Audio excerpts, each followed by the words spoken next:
as we enter this new paradigm, uncharted territory, the new normal, the new pivot, call it what you want, we're going to make mistakes. And I'm the first person to acknowledge that. I want to thank our sponsors again, particularly our headline sponsor, Marsh. None of this happens without the kind sponsorship of a raft of people who are also exhibiting in the virtual exhibition area, which I have no doubt you have visited. Later on this afternoon, we have two important speeches looking at a political risk essentially in South Africa. One is with the broadcaster Eusebius McKaiser, the other is with Justice Malala. I'm looking forward to both of those. We have two panel discussions also coming up. One is looking at the notion of a failed state. I'm uncomfortable with that title because I don't think we're there yet, but it's an important question that we have to ask ourselves. That is all still to come.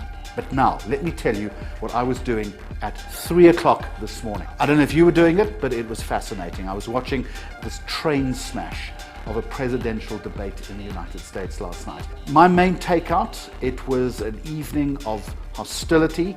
It was a failure of leadership. It was certainly, as far as one party is concerned, a failure of vision. And that is not where we need to be as a country in South Africa right now.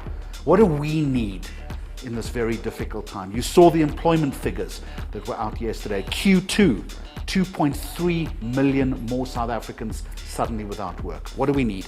We need thought. We need wisdom. We need empathy.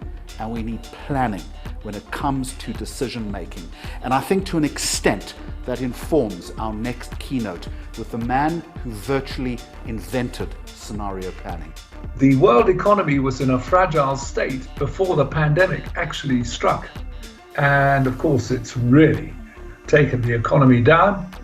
And one worries that actually a lot of businesses are going to be destroyed by this pandemic, particularly small businesses.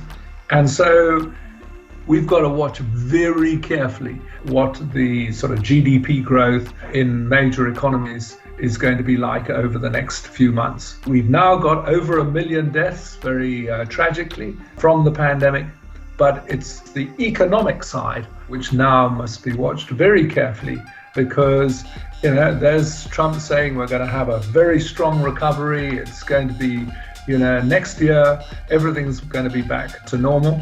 And even the markets have, on the whole, bought into this scenario because they had very bad April and they have recovered since then.